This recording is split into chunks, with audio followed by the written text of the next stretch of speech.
Welcome to another PC Sportscards PSA submission reveal. This is Josh with PC Sportscards. Today we have a 140 card PSA submission that came back, sent on 8/9, received on 9/6, complete on 10/24. A lower number of PSA 9s are better in this order than normal. We have about 10 or 20 cards from the 90s in here, so that might have a little bit of an effect on that. But in general, a lot of 9s, not as many 10s as we normally see. If you haven't seen our videos before, we do reveals of PSA submissions, BGS submissions, hobby news, hobby information, try to give you our spin on it. Usually we put a lot of the video in terms of using grading or using things to speculate on cards to make money, to either have a side business or improve your collection through your cards. If you like that kind of stuff, hit that subscribe button, click the little bell to get alerts. The other thing that we do that not a lot of people do is we really want you to comment on these videos. We really want to make this interactive. We want to give you whatever value we can as we make them, and we need you to tell us what you want to see so we can do it. So first up, we have a Brady Gold Topps Platinum. Got an 8, as you can see on the bottom here. I don't know if you could see it actually. It's right here. Let me see if I could zoom in a little bit. See if I could zoom on it. You'll see a little finger mark there. As I darken it, you can see a little better. Right next to the 4551. That's why that card got an 8. So one thing we're going to do in today's video that we don't always do is we are going to expose major flaws in cards from this order. There were a bunch of cards that got 5, 6, and 7s, and we are going to show you why they got those grades. We also have a number of topics to talk about, like we do every video. So we're going to go through a lot of different information. This video will give you a ton of value and a ton of information. I really hope you stick around to watch the whole thing. So this 5, usually what we say is to look at the back first. So let's look at the back. I looked this card over before and I found the flaw. There are no flaws on the back that can be seen. But if you look on the front, why'd this card get a 5? See right over the pink over here? Look on this side right here. You got 2 major fingernail indents. Maybe even 3 if there's one coming off the card. That's why that card got a 5. You got to be careful when you send these cards in. You got to look them over closely. Things like that should automatically disqualify a card for you to send it in. So I think there's 2 or 3 5s, 2 or 3 6s, a 7. There's a bunch of lower grades in this order. People weren't super careful, which is surprising for this value $30 order that was sent in. An 8 on the Herbert. See some lines running up and down here. Look at that. That's pretty obvious flaws. Bunch of really obvious flaws on some of these cards. Sometimes it's okay to grade those cards if you're planning on selling them because you don't want to get them returned anyway. And honestly, like if you look at that Phoenix card, I can go back to it. Let me go back to that Phoenix card real quick before we get to our first topic. Like somebody, when you sell this card, somebody's going to want to return that, right? Like look at this whole streak running up and down here. Somebody's going to want to return it because of that.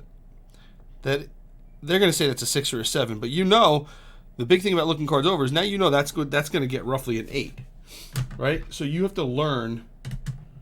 You have to learn as you go. That's a big thing with grading that people don't really take advantage of, is learning from success and failure. If you fail and you make a mistake, it's not really a failure because you're basically paying to go to school and learn more about the cards and more about grading and stuff like that. It's just more expensive than it used to be. It's down to $18 a card for PSA, $33 a card for BGS. We should have a $25 level coming out soon. Just working on the final details of that. But I learned how to grade by looking over my own cards. I wasn't an expert in it right away. I learned by looking over my own cards. All right, first topic, and this is to me a very important topic. So we have a Kenny Pickett Chronicles SP Chronicles status 8. So first of all, I would never, ever, ever, ever recommend grading this card in general, right? If you get a 9 on it, you lose money. The card's $3 raw, right? $3 raw. You're going to get $5 as a 9, $10 as a 9. Not going to get much. It's Chronicles, that's a strike. It's draft pick, so it's not a pro uniform, that's a strike, right? Those strikes, I would never grade this card. That being said, this card is a great card to grade if you're the first one to get it done. And this is the second one. It's a pop 2. You're going to get 50, 60, 70 bucks for it as a PSA 10. Sell it immediately. Don't hold on to this card. You don't need it in your collection unless you're a huge Pitt fan. But if you are and you sell it for $60, guess what? You buy another one for $3. You spend $18 to grade it, and now you have another one. Sell it and make your money on this card. There's no upside on it long term. Just sell it now, make that money, and move on. That is such an important thing that people need to learn when you're buying these cards. Now, again, even if you're collecting that card, you don't need the first one or second one graded. Somebody else is going to pay a premium. Look at Mac Jones last year. This is a cool card. Look at Mac Jones last year. Mac Jones, first Donruss cards that were PSA 10s were selling for over $1,000. They were selling for over $1,000. He lost his starting job last night. Right? Guys, you can replace them. If the raw value is that much lower, you don't need to hold on to those cards. You can always replace them. If you have a card that's a $3 raw card, and guess what? If it goes up to $5, who cares? Because you sold it for $60. You could buy 3, 4, 5 of them, grade the best 2 or 3, and then all of a sudden you have more. And it didn't cost you anything. Stashing a ton of those cards raw, or stashing a ton of those cards is not really a long-term thing. I'm surprised it's got a 7. I didn't look this one over. And these are really tough to tell in the case, because the problem with this is that there's probably something on the peel. All right, now we have some really sick cards. We have John Wallace Gold Ultra Stars. Really, really cool card. Don't see these very often. An 8. Got a PMG John Wallace. Numbered 27 of 50. Sick card. Obviously see the corner issues. We knew these weren't going to be 9s or 10s, but you're not grading these to get 9s or 10s probably. See the big white on the corner down here. That's why that got a 6. Big white there. These corners are just all jacked up. As expected, 49 of 50. But these are sweet cards that you just never, ever, ever see. This is numbered of 9 of 61. Love when we get cards like that mixed into these orders. Next up, we got some rookies and stars. All right, next topic. J-Rod. J-Rod SP, number 659 from Top Series 2, PSA 10. $230 raw, $270 a 9, $520 is a 10. So the question is, do you hold, do you sell, or do you buy more to grade? So the two things I would do, I would sell and I'd buy more to grade. Same exact strategy. The reason, if you spent $18 on this and you get a 9, you're still breaking even roughly. If you get a 10, you're doubling your money roughly. So as long as you could do that, it looks pretty good. So to me, I'd want at least a 50-50 chance. And there's 439 10s, and there's 170 or 200 9s or worse, or 225, not 205 9s or worse. So I'm looking at 67, 70% chance of getting a 10 if I know what I'm looking at. So my odds of getting a 10 on this card are good enough where I could take the risk. I'd probably buy 5 of them, 4 or 5 of them, grade them, and make my money. I'd probably get a couple 9s and a couple 10s, and it would be profitable. That's what I would do with this card. I would not hold it because I think we already see 439 10s, 644 graded. I would say we hit 1,000 graded by the end of the year on this card, and it may be worth more in a couple of months, maybe worth more in January, February, but if I'm looking to make money with this card, the strategy is to keep my money moving and not just let it sit in this card to appreciate in value. So remember, we've talked about this a bunch. The things about how to make money, right? You want to compound your money, so you want to move inventory. Sitting on it doesn't make a lot of sense, right? You don't need to sit on your money to make money. Unless you think it's a high-end card with a lot of chance to make money, I would always say compound it, sell it, especially when you're starting off. You got to get that ball rolling. And the way to do that is to grade and sell it, right? Not grade and hold it. The other thing is, when you're picking cards to grade, the thing we talk about a lot, the thing we talk about most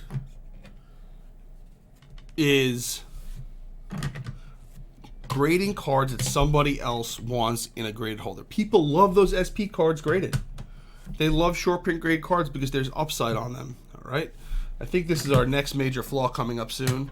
And I consider anything that's a 6 or below really a major flaw in an ultra modern card. 7 sometimes. I know one of these rookie waves I think got a 6. Is that a rookie wave that got a 6? I have the grades printed out next to me. No, I think right after the rookie waves.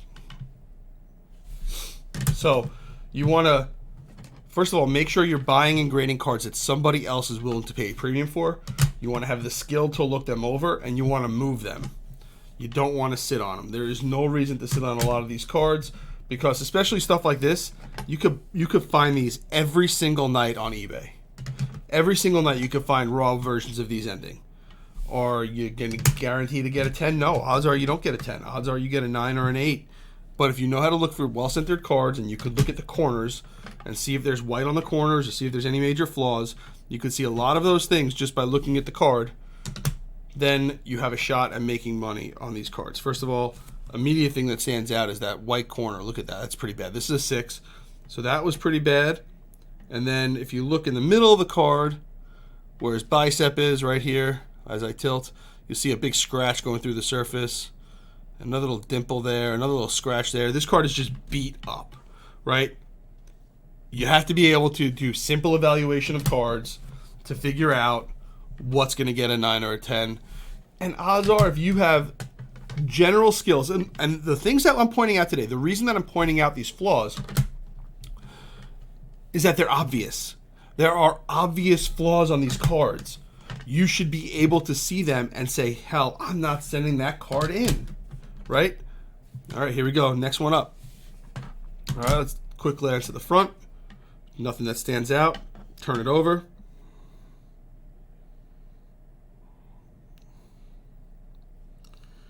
I remember seeing it when I was looking at it. I looked over these cards before I did the video. It's a little tough light. I remember seeing in the back of this one, I remember seeing a fingerprint on the back of a fingernail mark on the back of this one also. 5. Okay, what am I missing? I'm going to be annoyed at myself when I find it. Oh, that was it. Oh yeah, see that giant crease? You might not be able to see it. I might have to make it darker again. There is a giant crease. Yep, you can see it in the light there. It's really tough to see with the light that I have. But there's a giant crease going through the card. You can see it right there. Right? So that crease, obviously, now it's super obvious to me, runs through the entire thing. That got a 5, right? That's the kind of stuff that, and if that's not in a case with a horrible glare, it's a lot easier to see. All right, and we got Burrow. And now, I mean, if you guys watch any of our outgoing videos, you know we have to have some die cuts in there. No matter what, there are die cut select, non-numbered in here. Every single video.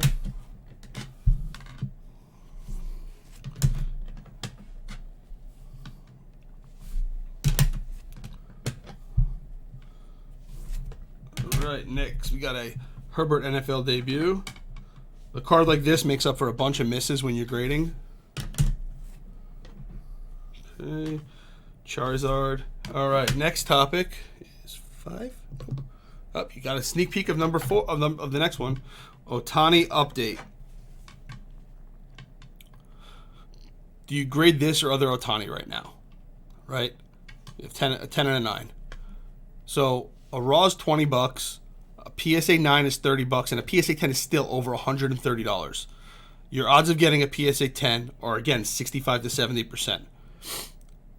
You are losing money if you're spending $18 on grading and getting a 9. But you need to get 1 out of 6 right to break even. And the odds of getting that is 67%, and these are relatively easy cards to grade. I'll tell you, just looking at this quickly, the centering here is pretty terrible compared to the centering here, top to bottom. I see a little white on this corner up here. So this card is definitely better. That's why I got a 10, right, than this one that got a 9. much better centering on the 10. And I think that's a relatively easy grade and a relatively easy card to evaluate, which is important because you don't want to be spending a ton of time evaluating them. You don't need to spend a ton of time evaluating them. If you're spending 3, 4, 5 minutes evaluating a card, you're doing it wrong. The one thing that I want you to take out of this video, or one of the things I want you to take out of this video, is usually you can notice a major flaw instantaneously. Usually you could notice a major flaw instantaneously, right? And just like we said a while ago, buy cheap PSA 9s and PSA 10s to evaluate them. Buy cheap PSA 5s and cheap PSA 6s to evaluate them too. You could figure out how to look for flaws better. So I didn't look at this card that much. This is a cool card. These go for like $70 raw and go for like 140 as a PSA 9 and 100 as a PSA 8. I didn't do research, but these are the cool kinds of cards that you get to see in reveals like this that you don't even know about, most likely, that are potential profit cards that just watching our videos could help you locate these cards, see them at a show. Somebody might not know that's a good card. They might just have that sitting in a case, right? That might be in a. This is the kind of card that I would think that would be sitting in $1 or $2 box at some show, and you'd probably gloss over it over and over again. I know that I would. I mean, it's a Jordan, so I'd be like, oh, it's $1 for a Jordan card. I might buy it, but not a card I've ever seen before. Davis Mills, 6. We said this yesterday. A lot of these thick cards, I would definitely recommend going the BGS route. Because also, the other thing about the BGS route for something like this is you know what the problem is. There's an indent on the shield, like on the window. And that's probably what makes it a 6. The smallest little indent will kill a grade on a card like that. Especially with PSA. PSA, it's a lot harder to get a 9 or a 10 on super thick cards. Davis Mills. He actually finally looked good last week. Says me who wants to trade from my fantasy football leagues. I love the Pulsar cards. I think the Pulsar cards, like, you could put them on a ball, like on a disco ball, and that'd be cool. That's what they are, a disco ball. Mac Jones, so his career might be over already. Saquon Downtown Optic. All right, next topic. Major drop in basically a lot of players, but major drop in non-superstar quarterbacks. Look at the date on all the pictures. Recently, $10 for a silver raw, $20 for a silver PSA 9, $80 for a silver PSA 10. Before the season, a PSA 10 was $242. So what does this tell me? First of all, this tells me if I feel confident in a grade, I'm going to pay more for grading preseason to get the card back before the season starts so I can quickly make my money and compound it. It also tells me there's only 134 PSA 10s out there and there are 79 PSA 9s. It's not an easy card, and it's a relatively easy card, but I don't think that's true. I think people are being really picky because of how inexpensive the card is. So they're being really picky, or there's a lot that are out there right now in value and July specials and in the new $18 bulk level. And it was $22 or $24 before that. I think there's a lot in those levels of this kind of card. But if you would have paid a premium to get it back faster, there's a chance you could have gotten this card back to make money on it. So sometimes you have to take a little bit bigger risk if you're not so confident in the player. If you still want to send it in, still want to try to make money on it, sometimes spending a few more bucks, like the $50 level, would have gotten this card back in your hands so you could have made money instead of now probably not going to make so much on it even though you got a 10, right? Because you probably bought it for $30. Then you spent $30 to grade, now you're getting it now you're selling it for $80. So you're with guys that are on the fence. I mean, if you're confident in them, you think it'll be good, it's fine, wait for it. But if you're not as confident in a player, like the quarterbacks like Pickett and Malik Willis and these guys that are coming up this year or maybe even next year's quarterbacks, sometimes it makes sense to spend more money to get the card back so you could beat the hype. Remember, in the preseason, everybody has a shot to win. Everybody could be Rookie of the Year. Everybody could be MVP. Everybody could be Most Improved Player. That is the most Like, look, Mac Jones variation silver. Who cares about it today, right? After last night, who cares about these cards? I'm sorry to whoever submitted them.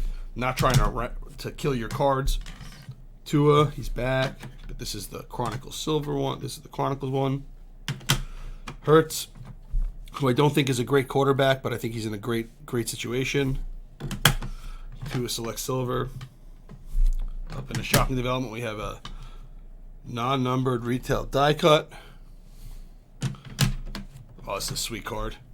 We did one of our videos on, I didn't even see this. This is over $1,000 now, I think. Great card because of Jalen Hurts, Elijah Moore. Maybe with Breece Hall out, he's gonna get more targets and not want to change teams. More Davis Mills, more Jalen Hurts. Listen, I like the strategy of this guy without even knowing who it is. I like the strategy of this submitter. They threw a bunch of SHI, you know what, against the wall and see what's stuck, and it looks like a few of the guys stuck, right? Two is better than expected. We got Burrow. We got this guy Brady, numbered to 25. That's cool. Don't see these very often. SP Authentic, number to 25. Russell Wilson. Who would have expected Russell Wilson to be a depreciating guy this year in a great situation? And Nick Bosa. All right, we're on our last pile of cards here, boys and girls. My man David Robinson, Black Choice Gold, number 7 of 8. I love David Robinson. I love his cards. I love his autographs. I hate his sticker autographs because they always go off. Always. If you can find a David Robinson sticker autograph that's on the card. Jaylen Brown Green Prism. This is a great card. Color match. Probably a low pop. 2016. Not a lot of product out there. So these are great, and they're going to be good this year. LaMelo 2 of 25 Hollow Orange. Great card to grade. Didn't get the grade you wanted, but still I would send that in every time. LaMelo Red of 49. So it's got an 8. LaMelo and Vernon Carey. So this is a card that I would never send into grade. Just because I don't know who would care if this got a 10. I don't know. You have to find a specific Hornets fan, I guess, that would care that this got a 10. Just not a card I would grade because I don't see the value add. I don't see somebody saying, I need that card graded in my collection. I need that card graded for whatever reason. All right, we got our next 7. All right, 7. We also have patch window issue, right? So the patch window is the biggest thing you got to look at when you're looking at these cards. All these the low-numbered elite cards, I'm very okay sending in. You get 10s on these. People want them. There's a market for them, for sure. Crusade Red, number to 149. Especially if you're the first person getting this kind of stuff graded, there's definitely a market. Chronicles, you know my feelings about Chronicles in general. I know that this was the next submitter submitted these 3 cards. Oh, that Brady Gold that I showed you before, guys, that's going to auction. That's going to consignment. That's cool. Tatis Refractor. Zion Hollow. So, I think all Zion cards still have upside. This is a very difficult card to grade. Very difficult. Only like 30-ish%, 35-ish% get 10s. It's been a notoriously hard card to grade throughout. So if you could find that card, so to me, that's a card where it's only going for double-ish, maybe a little more than double of what a raw goes for. And there's not a lot of them graded. I actually really like that card. I'm okay with that card long term. We have one sitting here that we haven't moved. They were a little bit more expensive. I think that there's opportunity in value increases for a card like that over the next couple of months if he's as good as we think he's going to be.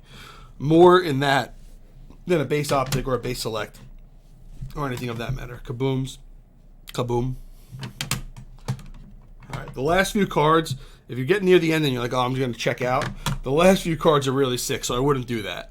I would stick around for the next couple minutes to see the next few cards. Heritage Gold, Black, number 269. Judge. Acuna Bat Down. Guys, when I say I think cards are cool, it's not because I want you to stick around. I just think they're cool, right? We're going to take that off. So, I think the title was pretty good. A fun mix of cards with not a ton of success, but some really, really cool ones, right?